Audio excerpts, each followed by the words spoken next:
There are a lot of films out there that get hyped up to the hills, and you watch them for the first time, and you think, what? So you give them a second viewing, and you're still sat there thinking, why? That's rubbish. However, there are films out there that do receive a lot of hype, and you watch them for the first time, and again it leaves you scratching your head thinking, but then you give them another go, and you watch them for a second time, and everything falls into place. Hello, welcome back to the Adrian Project. I'm Adrian with a face for radio, and on today's episode I'm going to be doing a plain talking review of the 2015 horror film The Witch. So, cue the music.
2015's The Witch is Robert Eggers' New England folktale set in the 1630s.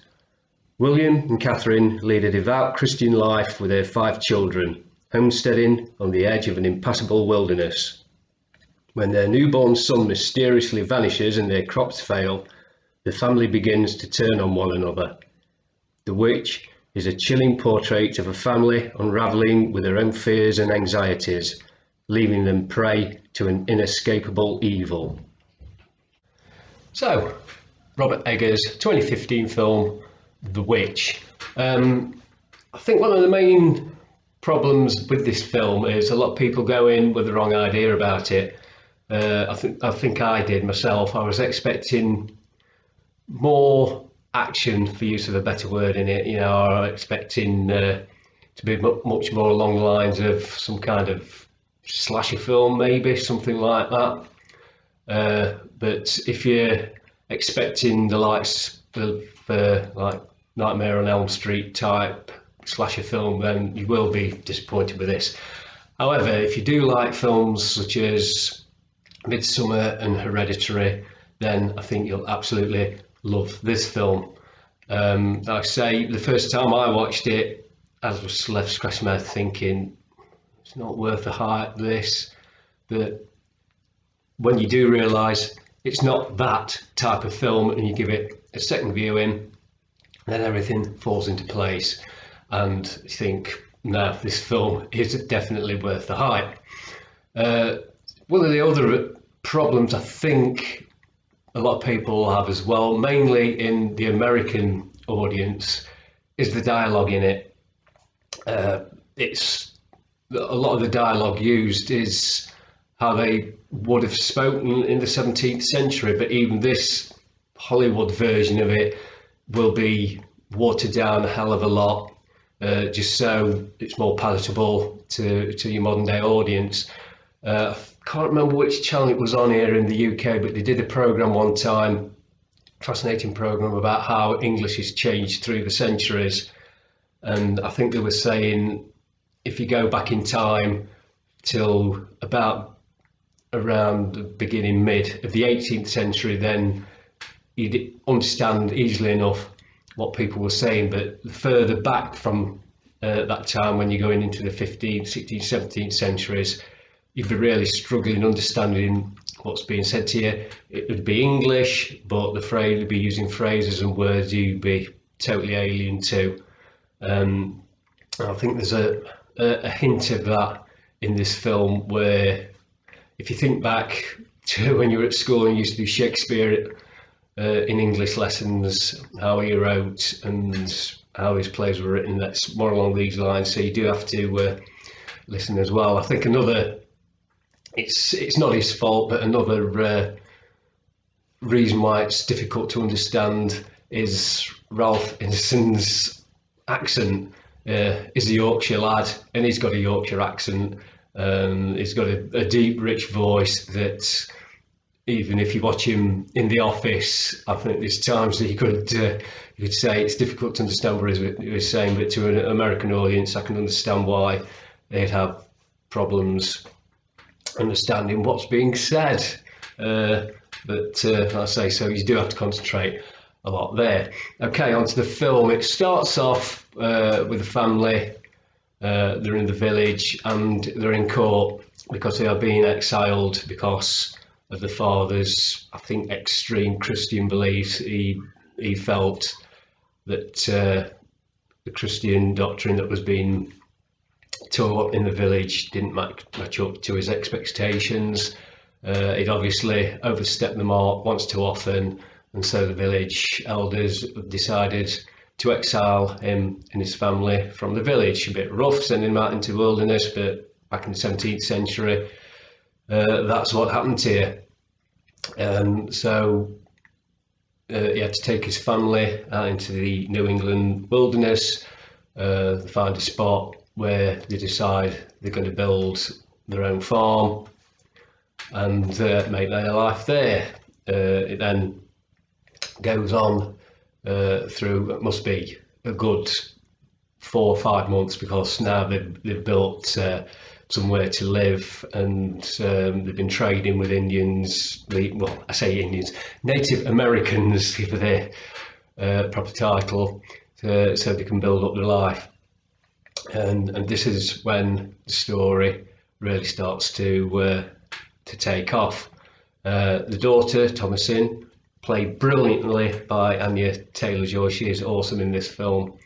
Is given the task to look after the small baby, and while she's having a game of peekaboo with the baby goes missing.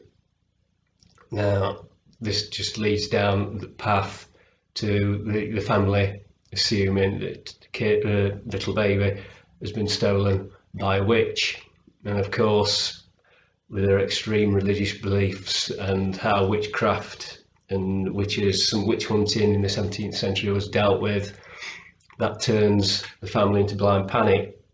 On top of that, the crops begin to fail, so they are adamant that there is a witch involved.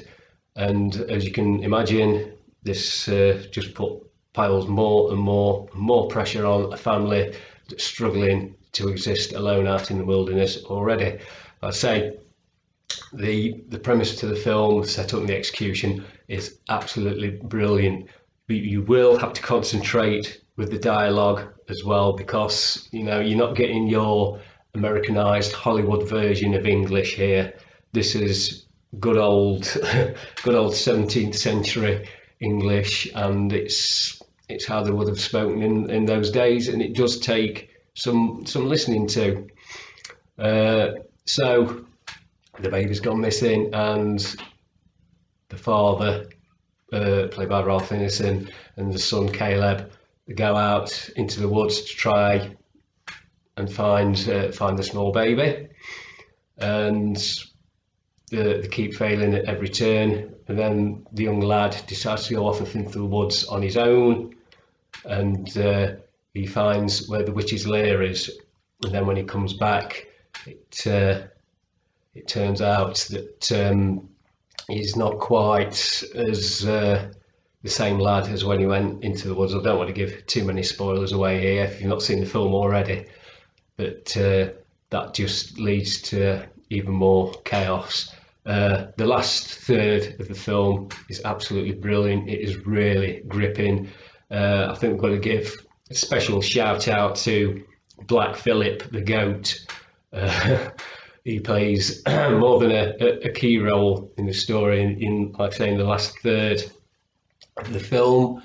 But like I say, not going to give anything away here. But the last third of the film is where the film really takes hold, and it's very, very well executed as well.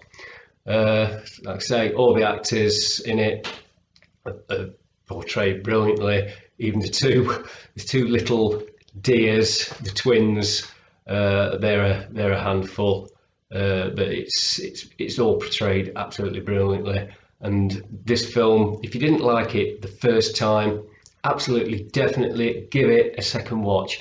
So I say, if you're a lover of the films Hereditary and Midsummer, if you like that kind of horror that gets in your head, then you'll absolutely love this film as well. So with that in mind, if I was reviewing this film after just giving it one watch, I'd have probably given it 1.5 Evil Ednas, but I've watched it for the second time.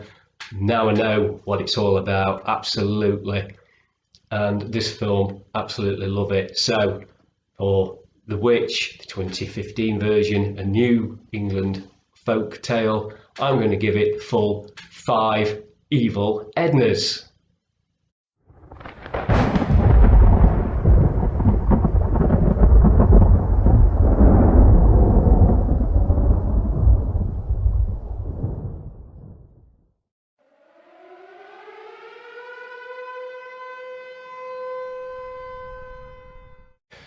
Right, just as a little warning, if you haven't seen The Witch yet, if you haven't seen it, please skip to the end of the video. I'll give you a time link on the bottom where to skip to, because I don't want to give you any spoilers away.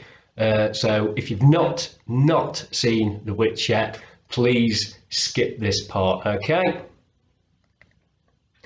Right, for those of you who have seen The Witch and you like the film, you'll know how it ends, as we see Thomasina going into the woods following Black Phillip, and she comes across a coven of witches where she sees them dancing around the campfire doing their rites, and she floats up into the air laughing, and then the film ends. Now, to me, this leaves the film wide open for a sequel, and I thought, just for a bit of fun, I'd give my idea what the sequel is. So, for The Witch 2, I'd have it that for the first third of the film, I'd have Thomasin being schooled in the art of witchcraft and Wicca and all kinds of witchery. See her, how she get on being taught, all the black arts, sort of being in conflict with a religious upbringing, and how she deals with that. And for the second part of the film, I'll have her going back to the village under some pretense that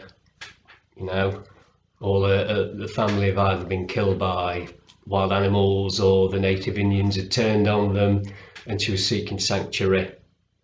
Taking all the village people, not the dance troupe or the 70s disco act, but the people in the village that they were exiled from, taking them back into their fold. And then for the third act of the film, taking a revenge on the people that shunned them and turned on them. And I think the big twist at the end could be, I don't know if it sounds a bit cheesy this, but it could turn out that the village they were actually exiled from was Roanoke. Now, if you don't know what Roanoke is, it was a village that was set up by the settlers in the 17th century. One of the leaders came back to England to get supplies and pay taxes and whatever to the king and whatever. And when he came back, the village was deserted, and to this day, no one knows what happened to the villagers. And that's more or less around the actual story of the village of Roanoke. So there you go. Just a little bonus, just my idea. I don't think Robert Eggers will be watching my video and thinking, right, I'll phone this chap up and we'll work something out. Well, you never know.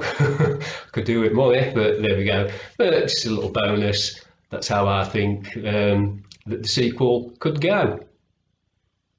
So there we have it. If you've not seen The Witch, I can highly recommend that you go out and lend a copy or buy a copy. You won't be disappointed. Okay, so that brings us to the end of yet another episode. Hope you all enjoyed that one. Many thanks for watching. If you haven't done so already, could you please subscribe to my channel? It's many thanks for that and appreciated the people who already have. We're getting oh so close to the magic 100. Yeah, we're nearly at 100 subscribers, so let's see if we can get there. Please remember to like and share my videos. Let's get the channel out there to everyone, and that'd be very much appreciated as well. Okay, so without further ado, many thanks for watching, and here's seeing you all again on the next episode of the Adrian Bauer Project.